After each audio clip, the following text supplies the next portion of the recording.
All right, click the links for Odysee, Bit Chute, or to join the channel, become a valued member, or to support through the various other links. Okay, so there's an article about the Ghostbusters thing with Kevin Feige. And basically what's happening with the box set is people are trying to quietly forget about Ghostbusters 2016, just kind of pretend it never happened. And you know, who can blame them? So they're just focusing on just the three films, 1 and 2, the 86, 89, and then the recent one, and just skip right over Feige's abortion. And he was wondering why the movie wasn't as appreciated as the others, why it underperformed. So I went back, and I'm so familiar with Ghostbusters 1, I don't have to watch that again. But I watched part 2 again, which as a kid, I didn't like as much. And I watch it now as an adult, I realize I was just as good as the first one. It was different in a way, but to be a sequel, an excellent, excellent sequel, like it might have even have surpassed the first one, because the first one set such a high bar. I mean, for what you could do at the time and the actors you had, the first one was a masterpiece of horror comedy, I guess is a genre, because it wasn't actually scary so much as it was in a scary setting, and they took it seriously in the universe of the film. So for a sequel to come along and do such a good job, it's like, yeah, the sequel kind of was better in a way. I mean, you had the relationship with the woman who had married and divorced, and now they're coming back to it. It's like, and then Annie Potts and not Ramis, but Moranis had a relationship in that one. It's like, yeah, they did a lot in this movie. So as a kid, for some reason, I didn't appreciate it. Maybe because I thought the pink slime was a little bit silly.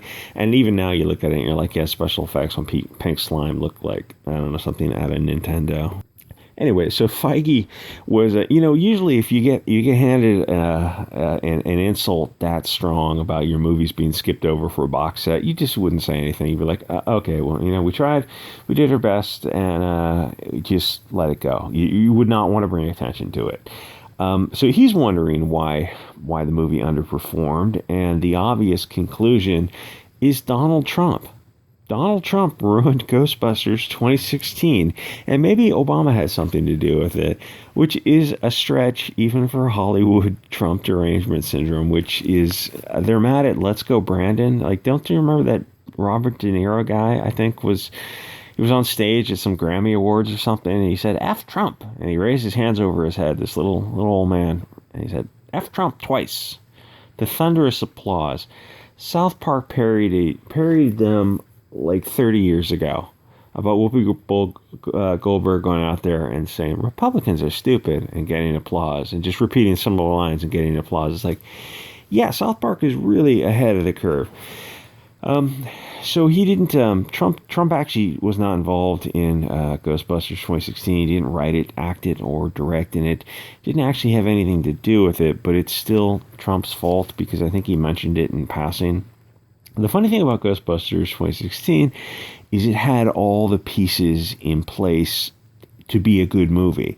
It was almost a good movie. And I know people laugh at it and they go, what are you talking about? The movie was dog shit. Watch it without like the culture war. Just forget about the culture war for a second. Watch Ghostbusters 2016 if you can stand it. And think about how it almost could have been a pretty solid movie. Like, it wasn't that far away from it. It was just every little line delivery was just a little bit off, and all those little permutations that didn't quite mesh.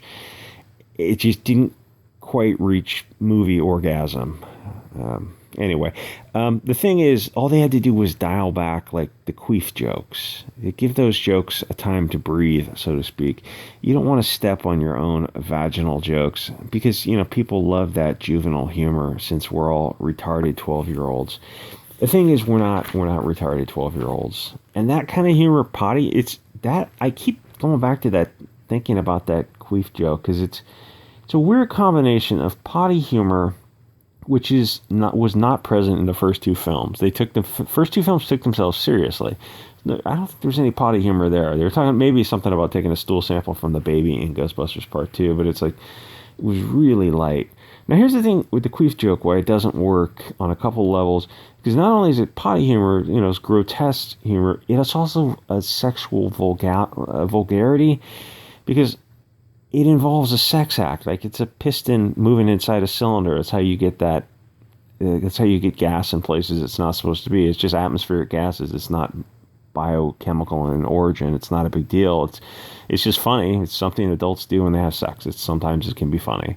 But it just didn't fit in the movie because it's like, oh, you're combining all these different vulgarities in a movie that is looks more like a Disney movie, and then you're talking about some kind of like sex act sound. It just takes you right out of the movie, and you're looking at it like, oh God, it's gross. I feel dirty for watching it. And then you look at the chicks who are talking about it, and like, I don't want to think of you guys without your clothes on. You're fucking horrific. Please don't talk about your body parts. It just wasn't what the movie was setting you up to expect, a vulgarity. And so on like two different levels, it just like the bowel humor and then the sexual part of it's like, ugh. It just, everyone in that movie was so ugly. Like, you're talking about maybe beautiful, beautiful chicks. Even then, my point is, you go back and watch the original movies, and like, yeah, they didn't need to rely on dick and fart jokes so much.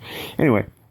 So I was thinking now that there's going to be this entire genre of money-losing woke films, and if we were Japanese, we'd have a name for this new genre better than just woke.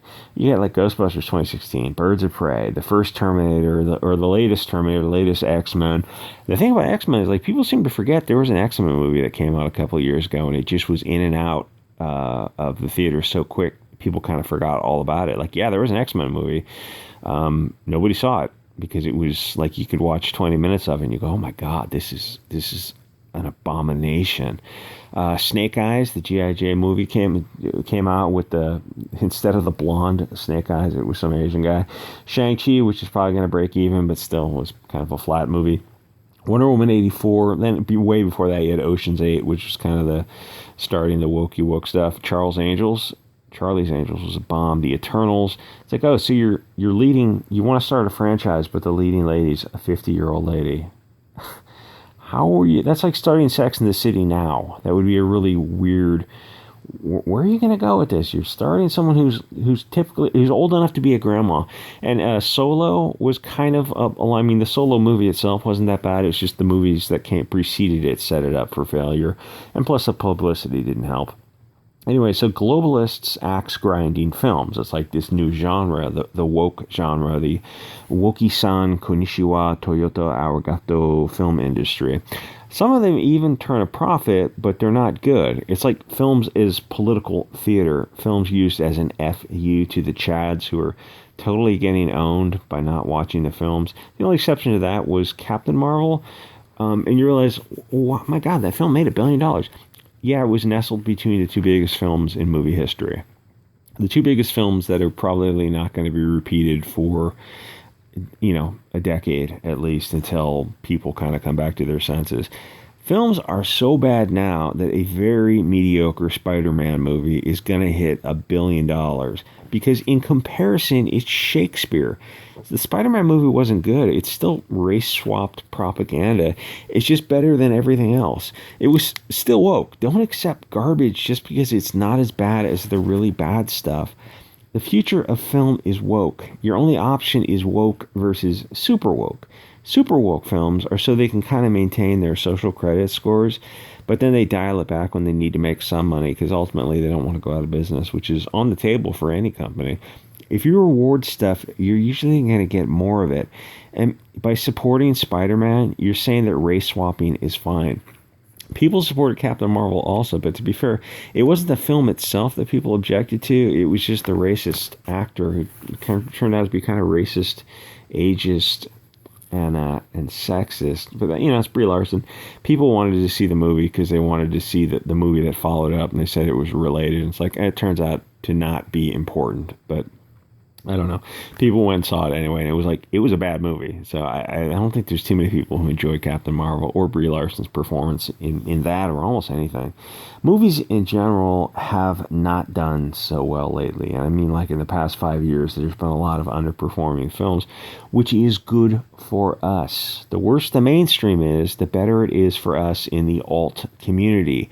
Whatever you want to call that. It might be Comicsgate. I mean, making your own. I mean, very small business. This very small business community. It might be, the large end, you've got Cyberfrog type of things. And then the small end, it's like you just got people making their own comics for, trying to get it funded for $50,000 would be a success. And break into this small private, what's Douglas Ernst's comic, Soul Finder?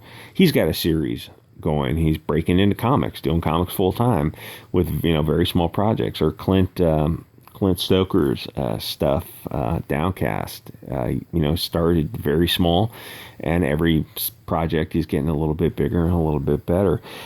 So, or you might be making social media content. Back in the old days, social media used to be, or YouTube videos used to be a lot of skits. I'm talking like 5 years ago, the old Andy Worski and Poisoning the Well and Very Nearly Viral. People did a lot of skits back then, which were pretty labor intensive to do like one skit or two skits maybe a week. They're putting in it, it's like they're also working other jobs. It's like YouTube is a part-time gig for these people.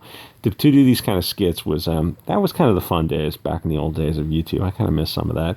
Thing is, whatever you're doing now, you're producing some kind of content.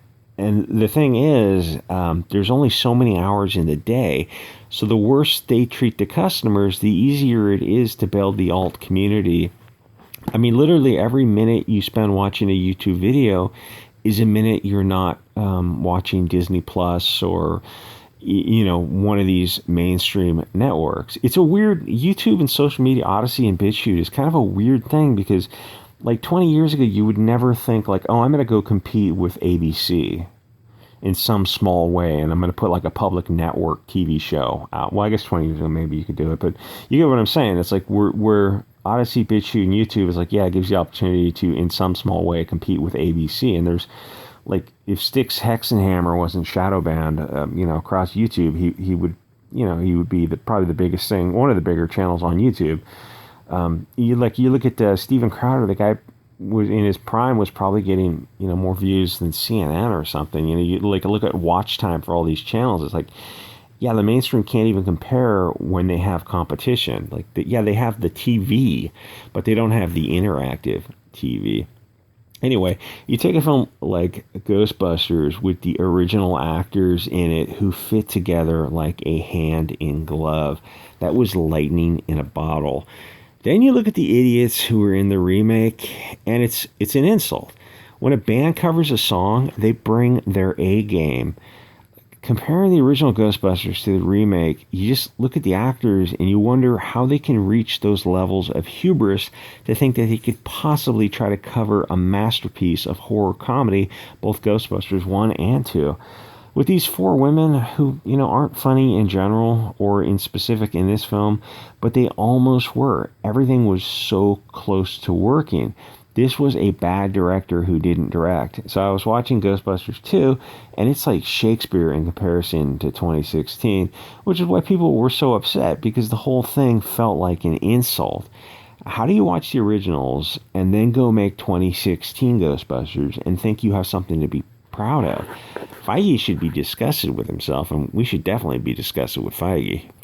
Ghostbusters 1 and 2 are masterpieces of this type of film with, 7 of the best actors, Dan Aykroyd, Ramis,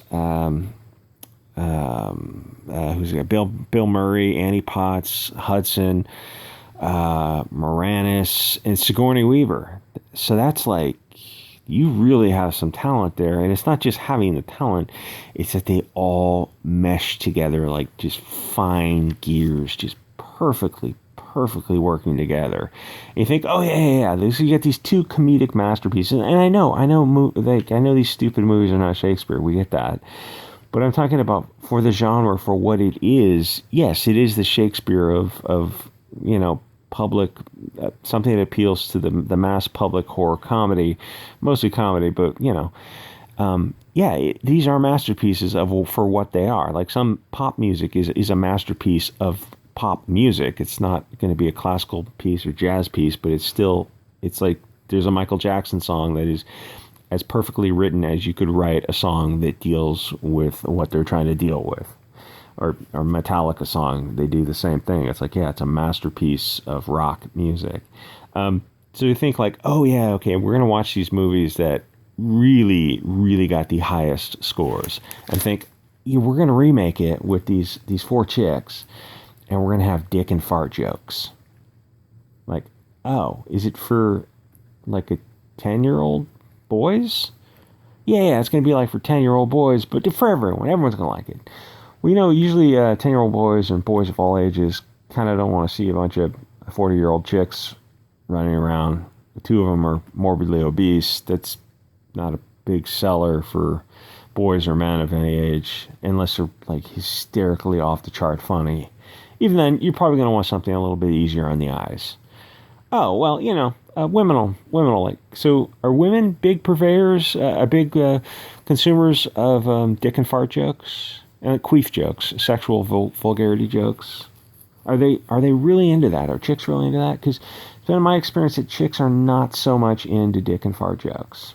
They're more into romance, or romantic comedy maybe, or romantic drama, or romantic horror, but usually an element of romance in there, and not dick and fart jokes. So it seems like you're trying to go for a male audience. Like it's less horror and more action adventure comedy, except none of it's funny. And it's like 40-year-old women, and then the one guy, Thor, is portrayed as an idiot.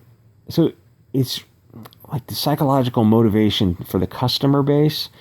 It seems like you've drawn these Venn diagrams, and none of the Venn diagrams encompass a paying customer.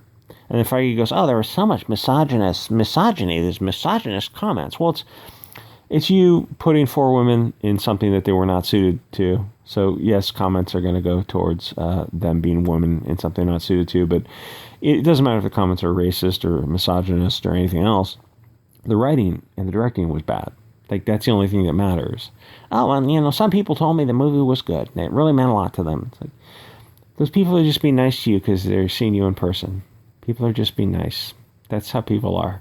Those people didn't actually go out and buy enough tickets because you only, you needed to make like $400 million to break even, and you got to like 390 million. You almost broke even. It wasn't, it was very, very close to going from red ink into black ink. It just didn't quite get there because it didn't deserve it. It wasn't funny. It's like, to even think in the back of his mind to think like, I wonder if we could get a sequel to this. It's like, no, it must be Obama and Trump's fault because people were mad about Obama. Are you, like, they even listen to themselves just say the most insane drug-fueled fantasies. Like, this is just massive amounts of white powder talking. Anyway, like, comment, subscribe, and I'll see you guys all next episode.